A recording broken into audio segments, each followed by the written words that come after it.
بسم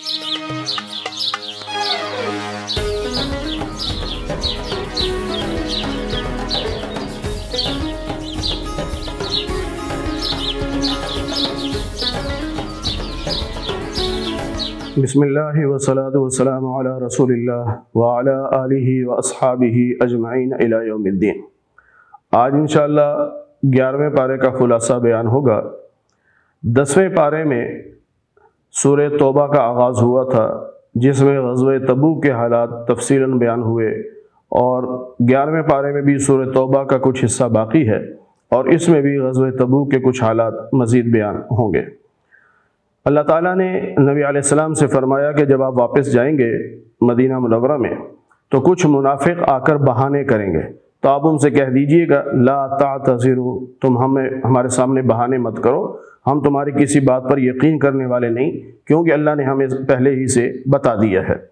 پھر فرمایا کہ اللہ کے نام کی قسمیں کھائیں گے تاکہ آپ انہیں کچھ نہ کہیں، یعنی ان کو الزام نہ دیں یا ان کو کوئی سزا نہ دیں۔ تو فرمایا کوئی بات نہیں، آپ ان سے اعراض کر لیں، کیونکہ یہ ناپاک لوگ ہیں، ان کا ٹھکانہ جہنم ہی ہے۔ پھر بعض منافق آ کر قسمیں کھائیں گے تاکہ تم لوگ ان سے راضی ہو جاؤ۔ اللہ فرماتے ہیں کہ اگر تم راضی ہو بھی جاؤ، اللہ تو راضی نہیں ہوگا، کیونکہ اللہ کا تو سب پتہ ہے۔ پھر فرمایا کہ دیہاتی لوگوں میں بعض ایسے ہوتے ہیں کہ جو صدقہ دینے کو یا زکوٰۃ دینے کو جرمانہ سمجھتے ہیں، چٹی سمجھتے ہیں، اور وہ حالات کا انتظار کر رہے ہوتے ہیں کہ مسلمان شکست کھائیں گے، کافر کامیاب ہوں گے تو ہم کافروں کے ساتھ ہوں گے۔ لیکن سارے دیہاتی ایسے نہیں ہوتے، بعض دیہاتی ایسے بھی ہیں جو اللہ پر ایمان رکھتے ہیں، آخرت پر ایمان رکھتے ہیں، اور وہ جو کچھ خرچ کرتے ہیں ان کی دو نیتیں ہوتی ہیں، ایک تو یہ کہ اللہ کا قرب مل جائے، اور دوسرا یہ کہ اللہ کے نبی کی دعائیں مل جائیں۔ تو اللہ نے فرمایا کہ ہمارا قرب تو ان کو مل گیا، اللہ ان کو جنت میں داخل کرے گا۔ اب اگلے رکوع میں اللہ نے پھر نبی علیہ السلام سے فرمایا کہ ان کے لیے دعا بھی کیجیے۔ اللہ فرماتے ہیں کہ صحابہ میں سے سبقت لے جانے والے، یعنی وہ صحابہ جو مہاجر ہیں یا انصار ہیں، اور وہ شروع میں ایمان لے آئے، یعنی فتح مکہ سے پہلے یا فتح مکہ کے بعد والے بھی، اور اسی طرح جو تابعی ہیں، اور تابعی وہ جو نیکی کے کام میں کہ صحابی کے نقش قدم پر چلے، فرمایا ان سب سے اللہ راضی ہے، یہ اللہ سے راضی ہیں، اور اللہ نے ان کے لیے جنت کا وعدہ کیا ہے، ہمیشہ ہمیشہ یہ جنت میں رہیں گے، اور یہی سب سے بڑی کامیابی ہے۔ اللہ نے نبی علیہ السلام سے فرمایا کہ خذ من اموالہم صدقۃ تطہرہم، آپ ان کے مالوں کا صدقہ ان سے لیجئے، یعنی زکوٰۃ لیجئے، صدقہ لیجئے، اور ان کے مالوں کو پاک کیجئے، اور وصلی علیہم، ان کے لیے دعا کیجئے، اس لیے کہ آپ کی دعا ان کے لیے سکون کا سبب ہے۔ تو یہ جو فرمایا تھا کہ دیہاتی لوگ اس لیے صدقہ خیرات کرتے ہیں کہ اللہ کی رضا بھی مل جائے اور نبی کی دعا بھی۔ تو اللہ کی رضا کا اعلان تو پچھلے رکوع میں ہو گیا تھا، تو یہاں اللہ نے نبی علیہ السلام کو حکم دیا کہ آپ ان کے لیے دعا کیجئے تاکہ آپ کی دعا سے ان کو سکون اور اطمینان مل جائے۔ پھر اللہ فرماتے ہیں کہ غزوہ تبوک کے موقع پر جب نبی پاک صلی اللہ علیہ وسلم تشریف لے جا رہے تھے تو کچھ منافق حاضر ہوئے، انہوں نے کہا جی ہم نے مسجد بنائی ہے تو آپ وہاں پر نماز پڑھ دیں تاکہ برکت ہو جائے۔ تو نبی علیہ السلام نے فرمایا کہ ابھی تو وقت نہیں ہے، میں واپسی پہ آؤں گا تو پھر آگے اس مسجد میں نماز پڑھوں گا۔ تو اللہ تعالیٰ نے وحی کے ذریعے بتا دیا تھا کہ وہ اصل میں مسجد نہیں ہے، بلکہ وہ اس نیت سے بنائی گئی ہے کہ مسلمانوں کے خلاف جو لوگ ہیں، جو دشمن ہیں، وہ وہاں جمع ہو کر مشورے کیا کریں گے، تو اس لیے آپ وہاں پہ ہرگز نماز نہ پڑھیے گا، جس کو مسجد زرار کا نام دیا گیا ہے۔ تو واپسی پر نبی علیہ السلام نے پھر اس مسجد کو گروا دیا اور آگ لگوا دی۔ اللہ فرماتے ہیں کہ وہ مسجد جو تقوی کی بنیاد پر بنائی گئی تھی، اور اس میں ایسے لوگ ہیں کہ جو طہارت کو پسند کرتے ہیں، اور اللہ بھی طہارت والوں کو خوب پسند کرتے ہیں، تو اس مسجد کی جو بنیاد اللہ کی رضا کے لیے تھی اور تقوی پر تھی، تو اس مسجد میں آپ نماز پڑھیں، یعنی اس کو مسجد قباء کہتے ہیں۔ پھر اللہ تعالیٰ نے بتایا کہ یہ جو مسجد گرائی گئی ان کی، ہمیشہ ان کے دلوں میں کھٹکتی رہے گی، کہ ہمیشہ ان کے دلوں میں یہ کھٹکتی رہے گی اور ان کے دلوں کو چیرتی رہے گی۔ پھر اللہ فرماتے ہیں کہ اللہ نے مومنوں کی جان اور مال کو جنت کے بدلے میں خرید لیا ہے۔ یہ اللہ کے راستے میں جہاد کرتے ہیں، قتل بھی کرتے ہیں اور قتل ہو بھی جاتے ہیں، اور اللہ کا وعدہ ہے تورات، انجیل اور قرآن میں بھی ان کے لیے، اور جو اللہ کے وعدے کو پورا کرے گا اس کے لیے خوشخبری ہے۔ اور یہی بڑی کامیابی۔ پھر اللہ نے مجاہدین کی کچھ صفات بیان فرمائیں کہ توبہ کرنے والے، عبادت کرنے والے، اللہ کی تعریف کرنے والے، روزے رکھنے والے، رکوع سجدے کرنے والے، امر بالمعروف نہی عن المنکر کرنے والے، اللہ کے حدود کی حفاظت کرنے والے ہیں، تو ایسے مومنوں کے لیے اللہ کی طرف سے خوشخبری ہے۔ پھر اللہ فرماتے ہیں کہ نہ تو کسی نبی کے لیے جائز ہے، نہ کسی مومن کے لیے جائز ہے کہ وہ مشرک کے لیے استغفار کرے۔ جو آدمی کافر ہے یا مشرک ہے اس کے لیے استغفار کی دعا کرنا جائز نہیں ہے، چاہے وہ قریبی رشتہ دار ہی کیوں نہ ہو۔ اب صحابہ کے ذہن میں یہ بات آئی کہ سیدنا ابراہیم علیہ السلام اپنے والد کے لیے استغفار کرتے تھے، تو اللہ نے فرمایا کہ ابراہیم جو اپنے والد کے لیے استغفار کرتے تھے اس کی ایک وجہ یہ تھی کہ انہوں نے اپنے والد سے وعدہ کر لیا تھا، اور دوسری بات یہ ہے کہ ابراہیم علیہ السلام بڑے نرم دل ہیں۔ تو جب اللہ نے ان کو بتا دیا کہ آپ کا والد یہ کفر پہ مرے گا، تو پھر ابراہیم علیہ السلام نے بھی ان کے لیے دعا استغفار کرنا چھوڑ دی تھی۔ یہاں یہ بات ذہن میں رہے کہ کافر کے لیے ہدایت کی دعا کی جا سکتی ہے کہ یا اللہ اسے ہدایت دے دے، لیکن اس کے لیے مغفرت کی دعا کرنا، چاہے وہ زندہ ہو چاہے وہ مر گیا ہو، تو مغفرت کی دعا کرنا جائز نہیں ہے۔ اگلی آیات میں غزوہ تبوک میں جو صحابہ شریک نہیں ہوئے تھے ان میں سے 10 صحابہ تھے، 7 نے تو آ کے معافی مانگ لی اور ان کی معافی کا اعلان ہو گیا۔ 3 صحابہ ایسے تھے جنہوں نے نہ کوئی عذر پیش کیا اور نہ وہ کوئی ایسی بات کی، تو نبی علیہ السلام نے اللہ کے حکم سے ان کے سوشل بائیکاٹ کا اعلان کر دیا۔ وہ مسجد میں آتے تھے لیکن کوئی ان کو سلام نہیں کرتا تھا، سلام کا جواب بھی نہیں دیتا تھا۔ 40 دن پہلے ہوا، پھر آخری 10 دن مزید یعنی 50 دن، آخری 10 دنوں میں حکم یہ تھا کہ ان کی بیویاں بھی ان کے پاس سے چلی جائیں تاکہ اکیلے رہیں۔ 50 دن کے بعد پھر ان کی توبہ قبول ہوئی، اور وہ صحابہ جو پہلے سلام بھی نہیں کرتے تھے اب وہ جا کر ان کو مبارکباد بھی دے رہے ہیں اور ان سے معانقے بھی کر رہے ہیں۔ تو یہ اصل میں ہمیں ایک سبق ملتا ہے کہ ہماری جو محبت ہے کسی کے ساتھ وہ اللہ کے لیے ہے، اگر نفرت ہے تو بھی اللہ کے لیے ہے۔ دیکھیں جب نبی علیہ السلام نے منع کیا تو صحابہ باز آ گئے، نہیں کسی نے سلام کیا، جب نبی نے اجازت دی تو سب آگے بڑھ کے سلام کر رہے ہیں۔ پھر اللہ تعالیٰ نے فرمایا کہ یہ جو لوگ مدینہ والے ہیں اور مدینہ کے اطراف میں کچھ دیہاتی لوگ ہیں، ان کو جہاد پر جانا چاہیے تھا، رکنا نہیں چاہیے تھا۔ کیا یہ اپنی جانوں کو نبی کی جان سے زیادہ قیمتی سمجھتے ہیں؟ جب نبی اللہ کے راستے میں جہاد کے لیے جا رہے ہیں تو ان کو بھی اللہ کے راستے میں جہاد کے لیے جانا چاہیے تھا۔ پھر اللہ تعالیٰ نے جہاد فی سبیل اللہ یعنی اللہ کے راستے میں جو مشقتیں آتی ہے ان کے بارے میں فرمایا، جو تمہیں بھوک لگے، پیاس لگے یا کوئی تکلیف پہنچے یا تم کافروں سے کوئی چیز چھینتے ہو تو یہ سب کچھ تمہارے نامہ اعمال میں نیکیاں بنا کر لکھا جاتا ہے۔ پھر اللہ تعالیٰ نے فرمایا کہ مومنوں کو یہ زیب نہیں دیتا کہ سارے کے سارے جہاد پہ نکل جائیں، یعنی جس جہاد میں اللہ کے نبی نہیں جا رہے،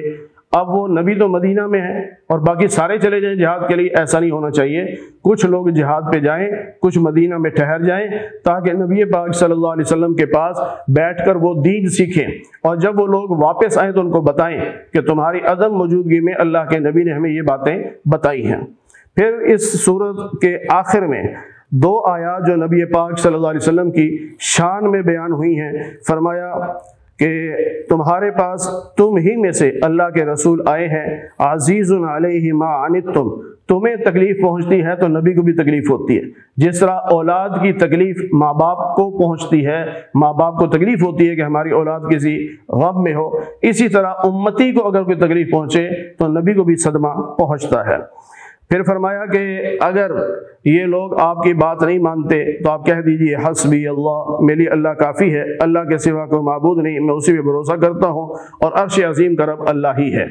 ان 2 آیات کے بارے میں نبی پاک صلی اللہ علیہ وسلم کا ارشاد ہے کہ جو 7 مرتبہ صبح کو یہ آیات پڑھ لے گا تو شام تک اللہ تعالیٰ اس کے کاموں کے لیے کافی ہو جائے گا، اور جو شام کو 7 مرتبہ پڑھ لے گا تو اللہ تعالیٰ صبح تک کے لیے اس کے کاموں کے لیے کافی ہو جائے گا۔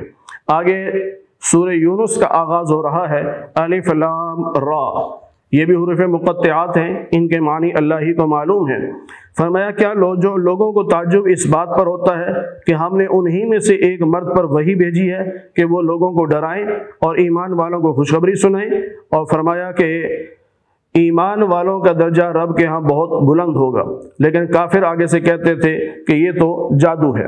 فرمایا تمہارا رب وہ ہے جس نے آسمانوں اور زمینوں کو 6 دن میں بنایا، پھر عرش کی طرف متوجہ ہوا، تمام کاموں کی تدبیر اللہ کرتا ہے، اللہ کی اجازت کے بغیر کوئی کسی کی سفارش نہیں کر سکے گا۔ فرمایا قیامت کے دن تم سب کو جمع ہونا ہے، اللہ کا وعدہ سچا ہے، جس اللہ نے پہلی بار تمہیں پیدا کیا ہے وہی اللہ تمہیں دوبارہ بھی پیدا کرے گا، تاکہ ایمان والوں کو ان کے اعمال کا بدلہ ملے اور کافروں کو پینے کے لیے تیز گرم پانی اور ان کے کفر کی وجہ سے انہیں دردناک عذاب دیا جائے۔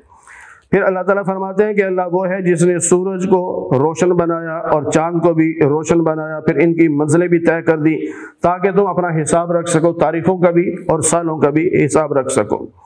پھر فرمایا کہ رات اور دن کے اختلاف میں اور اللہ تعالیٰ نے جو آسمان اور زمین بنائے ہیں ان میں متقی لوگوں کے لیے اللہ کی قدرت کی نشانیاں ہیں۔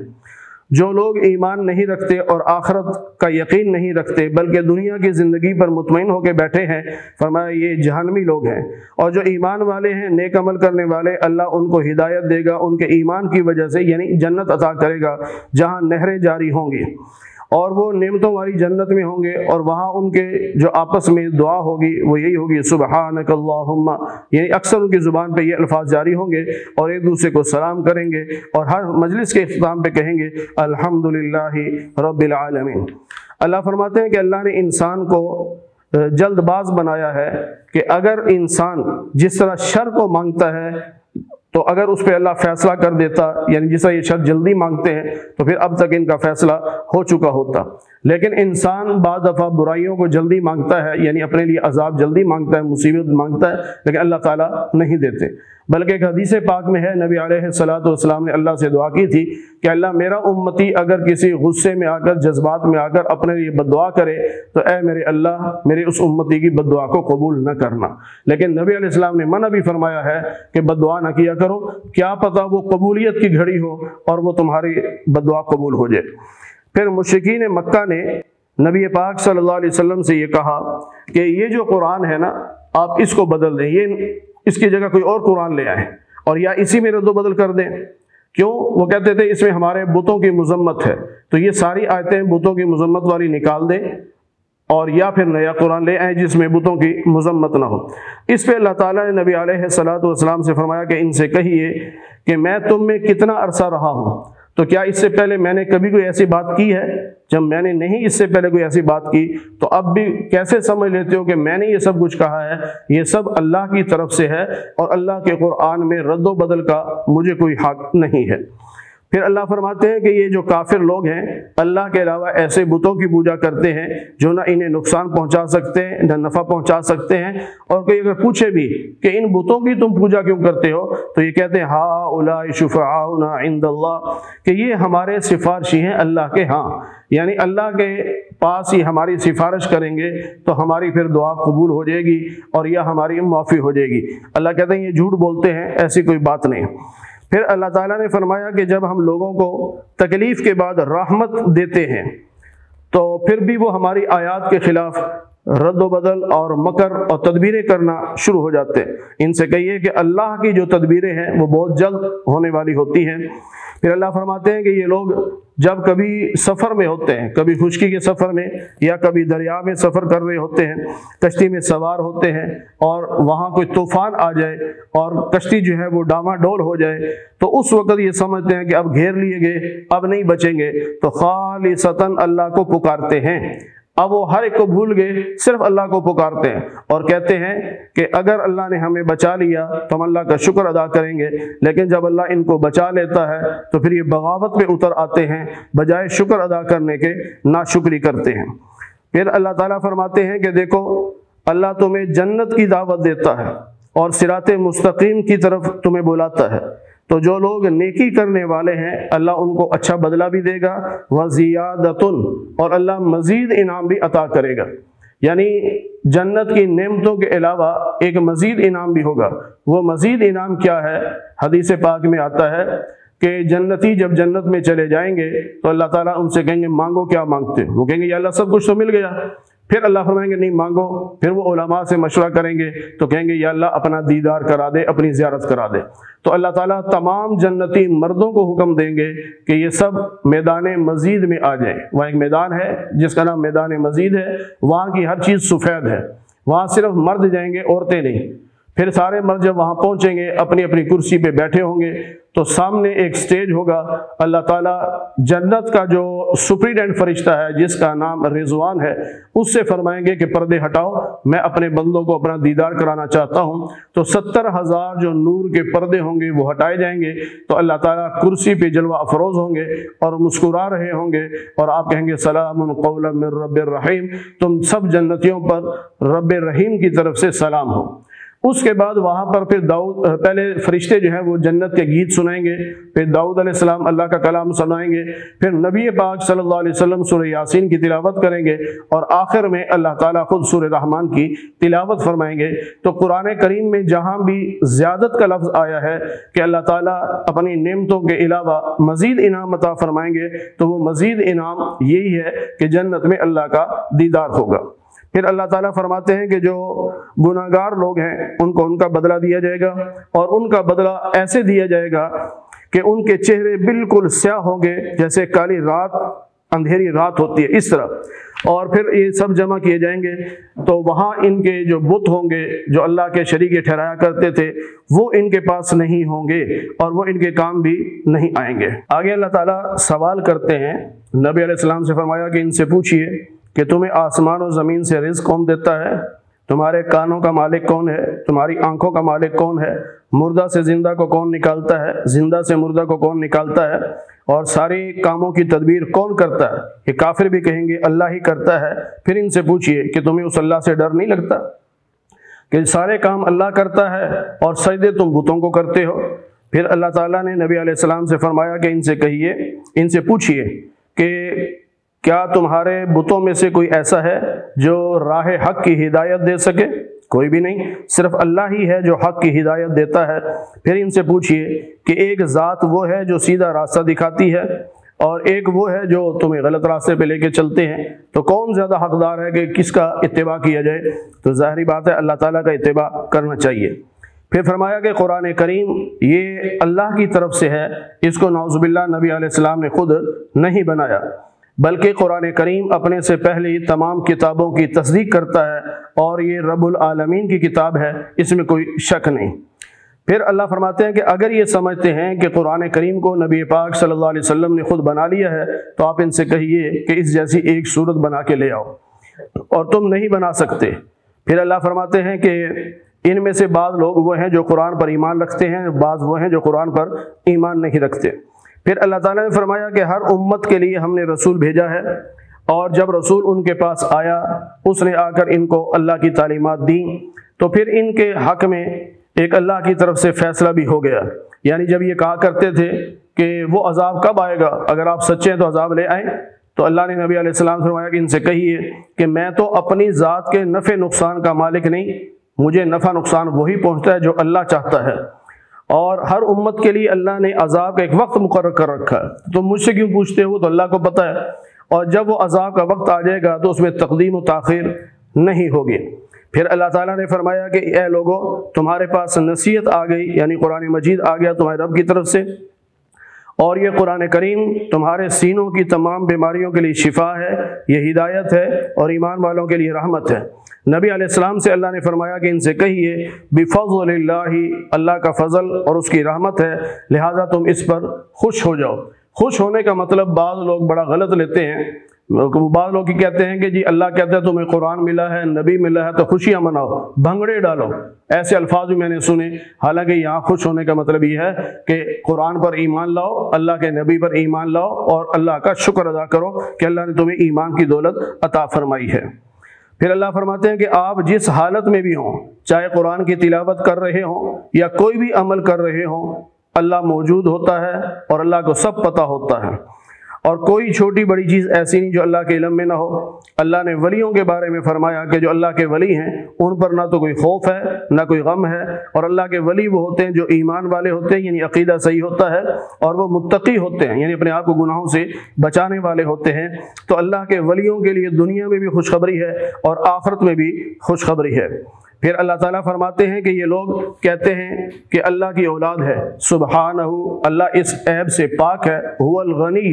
اللہ تو بے نیاز ہے، بے پرواہ ہے، اسے کسی کی کوئی پرواہ نہیں ہے۔ پھر آگے نوح علیہ السلام کا ایک واقعہ مختصر اللہ نے بیان فرمایا کہ نبی علیہ السلام سے فرمایا کہ ان کو نوح علیہ السلام کی خبریں دیجیے کہ جب انہوں نے اپنی قوم سے کہا کہ اگر تبلیغ کے لیے میرا کھڑا ہونا یا میرا نصیحت کرنا، اللہ کی باتیں تمہیں سنانا اگر برا لگتا ہے تو تم جو میرے خلاف کر سکتے ہو کر لو، مجھے مہلت بھی نہ دو، میں صرف اللہ کی ذات پر بھروسہ کرنے والا ہوں اور تم میرا کچھ بھی نہیں بگاڑ سکتے۔ انہوں نے نوح علیہ السلام کا انکار کیا، آپ کو اللہ کا رسول نہیں مانا، پھر اللہ کا عذاب آیا تو اللہ تعالیٰ فرماتے ہیں کہ ہم نے نوح علیہ السلام کو اور ان کے ساتھی جو کشتی میں سوار تھے ان کو ہم نے بچا لیا، اور پھر ان کے بعد ہم نے ان لوگوں کو نائب بنایا، اور باقی لوگ جو تھے یعنی جو کشتی میں سوار تھے وہ نائب بنے اور باقی سب غرق ہو گئے، ڈوب گئے۔ اس کے بعد اور رسول بھی آتے رہے، یہاں تک کہ موسیٰ علیہ السلام، ہارون علیہ السلام یہ بھی تشریف لائے، تو یہ فرعون اور اس کے سرداروں کے پاس گئے تو انہوں نے تکبر کیا اور مانا نہیں، اور کہنے لگے یہ تو جادو ہے۔ تو موسیٰ علیہ السلام نے کہا کہ تمہارے پاس میں حق لے کے آیا ہوں اور تم حق کو جادو کہتے ہو، اور جادوگر تو کبھی کامیاب نہیں ہو سکتے۔ تو وہ کہنے لگے کہ آپ ہمارے پاس آئے ہیں تاکہ ہم اپنے باپ دادا کا دین چھوڑ دیں، اور تم ہم پر بڑائی چاہتے ہو، ہم تم پر ایمان نہیں لائیں گے۔ اس وقت پر فرعون نے اپنے جادوگروں کو بلایا، وہ جادوگر آئے تو موسیٰ علیہ السلام نے ان سے کہا کہ جو تم نے جادو دکھانا ہے وہ دکھا لو۔ تو جب انہوں نے وہ اپنا جادو دکھایا تو پھر موسیٰ علیہ السلام نے بھی کہا کہ یہ ہے جادو جو تم دکھا رہے ہو۔ پھر موسیٰ علیہ السلام نے اللہ کے حکم سے اپنا عصا ڈالا تو اس عصا نے ان کے جادو کو نگلنا شروع کر دیا۔ پھر اللہ فرماتے ہیں وَيُحِقُّ اللَّهُ الْحَقَّ بِكَلِمَاتِهِ، اللہ نے حق کو اپنے حکم سے ثابت کر دیا۔ پھر فرمایا کہ موسیٰ علیہ السلام کی قوم میں سے کچھ لوگ تھے جو ایمان لائے، اور فرعون کے ڈر کی وجہ سے لوگ ایمان نہیں لاتے تھے۔ اب جب ایمان لے آئے تو موسیٰ علیہ السلام نے اپنی قوم سے یہ کہا کہ اگر تم اللہ پر ایمان رکھتے ہو تو اللہ پر بھروسہ کرو۔ انہوں نے کہا ٹھیک ہے، ہم اللہ پہ بھروسہ کرتے ہیں۔ اللہ سے دعا مانگی کہ اے اللہ ظالموں کو ہم پر قبضہ نہ دینا، یعنی انہیں ہم پر غالب نہ کرنا، اپنی رحمت سے ہمیں کافروں سے بچا لینا۔ پھر ہم نے موسیٰ اور ان کے بھائی کو یہ حکم دیا کہ وہ اس شہر میں رہیں اور اپنے گھروں کو قبلہ رخ بنائیں اور نماز کی پابندی کریں۔ پھر موسیٰ علیہ السلام نے فرعون کے خلاف بد دعا کی اور اس میں یہ کہا کہ اللہ آپ نے فرعون اور اس کے سرداروں کو دنیا کی زیب و زینت اور خوب مال و دولت دیا ہے تاکہ یہ آپ کے راستے سے لوگوں کو ہٹائیں۔ اے اللہ ان کے مالوں کو برباد کر دے، ان کے دلوں کو سخت کر دے، جب تک یہ عذاب نہ دیکھ لیں اس وقت تک ایمان نہ لائیں۔ اللہ فرماتے ہیں کہ اجیبت دعوتکما، تم دونوں کی دعا میں نے قبول کر لی، اور جاہلوں کے پیچھے بالکل نہیں چلنا۔ اب وہ وقت آ گیا کہ بنی اسرائیل دریا میں اترے تو اللہ نے ان کے لیے راستے بنا دیے، اور جب انہوں نے دریا پار کر لیا، ادھر سے فرعون اور اس کا لشکر دریا میں آیا تو اللہ نے پانی کو چلنے کا حکم دے دیا۔ اس وقت یہ جب ڈوبنے لگے اس وقت فرعون نے کہا آمنت انہ لا الہ الا الذی آمنت بہ بنو اسرائیل وانا من المسلمین، کہ جس پر بنی اسرائیل والے ایمان لائے اس اللہ پر میں ایمان لاتا ہوں۔ اللہ میں آل آنا اب ایمان لاتا ہے، اس سے پہلے تو بڑا نافرمان تھا اور فسادی تھا۔ ہاں اتنی بات ہے کہ آج ہم تیرے جسم کو بچا لیں گے تاکہ بعد میں آنے والے لوگوں کے لیے اللہ کی قدرت کی ایک نشانی بن جائے۔ تو دیکھ لیں آج بھی فرعون کی جو لاش ہے وہ محفوظ ہے، اور وہ مصر کے عجائب گھر میں محفوظ کی ہوئی ہے، اللہ نے اس کے بدن کو بچا لیا۔ پھر اللہ تعالیٰ فرماتے ہیں کہ بنی اسرائیل کو ہم نے وہاں پر ٹھکانہ دے دیا، یعنی جس ملک میں فرعون اور اس کے لوگ رہتے تھے ان سب کو اللہ نے غرق کر کے وہ سارا ملک جو ہے اور وہ جو سارے محلات ہیں وہ سارے بنی اسرائیل کو دے دیے۔ پھر اللہ فرماتے ہیں کہ کسی بھی قوم کے ایمان نے ان کو فائدہ نہیں دیا، یعنی جتنی قومیں گزری ہیں وہ جب عذاب آ جاتا تھا تو پھر ایمان لاتے تھے، تو عذاب کے آنے کے بعد جو ایمان لائے وہ قابل قبول نہیں ہوتا۔ اللہ فرماتا ہے سوائے قوم یونس کے، اس لیے کہ جب عذاب آنے والا تھا تو وہ ایمان لے آئے، تو عذاب کے آنے سے پہلے جب ایمان لے آئے تو اللہ تعالیٰ نے پھر اس عذاب کو مؤخر کر دیا۔ اگر اللہ چاہے تو زمین کے ساری مخلوق کو ایمان کی دولت عطا کر دے، لیکن اللہ تعالیٰ ایسا نہیں کرتے، بلکہ اللہ تعالیٰ نبیوں کے ذریعے سے دونوں راستے دکھا دیتے ہیں کہ یہ جنت کا راستہ ہے، یہ جہنم کا راستہ ہے، اب تمہاری مرضی ہے کہ جنت کے راستے پہ چلتے ہو یا جہنم کے راستے پہ چلتے ہو۔ نبی علیہ السلام سے اللہ نے فرمایا کہ ان سے کہیے اے لوگو، اگر تم میرے دین کے بارے میں شک میں پڑے ہو کہ پتہ نہیں کون سا دین لے کے آیا، تو پھر سن لو، میں اللہ کی عبادت کرتا ہوں، اللہ کے علاوہ بتوں کی عبادت نہیں کرتا، اور مجھے حکم دیا گیا ہے کہ میں مومن بنوں اور میں اللہ کا فرما بردار بنوں اور مشرکوں سے اپنے آپ کو بچا کے رکھوں، اور اللہ کے علاوہ کسی اور کو نہ پکارا کرو، وہ تمہارے نفع نقصان کے مالک نہیں ہیں۔ اللہ کی شان تو یہ ہے کہ اگر اللہ تعالیٰ کسی کو تکلیف پہنچائے تو کوئی اس تکلیف کو دور نہیں کر سکتا، اور اگر اللہ کسی کو بھلائی پہنچائے تو کوئی اس بھلائی کو روک نہیں سکتا۔ یہ سب اللہ کے اختیار میں ہے، اللہ جس کو چاہے اپنے بندوں میں سے بھلائی عطا کر دیتا۔ سورہ یونس کے آخر میں اللہ تعالیٰ نے فرمایا کہ اے لوگو، تمہارے پاس حق آ گیا ہے، اب جو ہدایت اختیار کرے گا اس کا اپنا بھلا ہوگا، اور جو گمراہی کے راستے پہ چلے گا اس کا اپنا نقصان ہوگا۔ اور فرمایا کہ نبی علیہ السلام سے کہ یوں کہہ دیجئے وما انا علیکم بوکیل، میں تمہارے اوپر نگران نہیں ہوں، یعنی ڈکٹیٹر نہیں ہوں کہ تمہیں میں ہدایت کے راستے پہ چلاؤں، اور تم اتباع کرو اس کا جو میری طرف وحی کی جاتی ہے، اور فرمایا کہ صبر سے کام لیجئے جب تک کہ اللہ کا فیصلہ نہ آ جائے۔ آگے سورہ ہود کا آغاز ہو رہا ہے، 11ویں پارے کے آخر میں صرف آدھا رکوع سورہ ہود کا بیان ہوا۔ الف لام را، یہ حروف مقطعات ہیں، ان کے معنی اللہ ہی کو معلوم ہے۔ فرمایا کہ یہ آیات ہیں جو محکم ہیں، یعنی اللہ کی طرف سے جو فیصلہ آیا ہے یہ اٹل فیصلہ ہے، اور یہ آیات محکم ہیں، یعنی ایسی آیات جن کا ترجمہ بھی معلوم ہے، جن کی حقیقت بھی معلوم ہے۔ فرمایا اللہ کے سوا کسی کی عبادت نہ کرو، اور میں تمہارے لیے نذیر اور بشیر ہوں، یعنی جہنم کے عذاب سے ڈرانے والا اور جنت کی خوشخبری سنانے والا، اور یہ کہ تم اپنے رب سے استغفار کرو اور توبہ کرو، اللہ تمہیں بہت اچھا اس کا بدلہ دے گا۔ وَيُؤْتِ كُلَّ ذِي فَضْلٍ فَضْلًا، اور اللہ ہر فضل والے کو اپنا فضل بھی عطا کرے گا، یعنی جنت کی مزید نعمتیں عطا کرے گا۔ پھر فرمایا اس آخری آیت میں کہ تم لوگ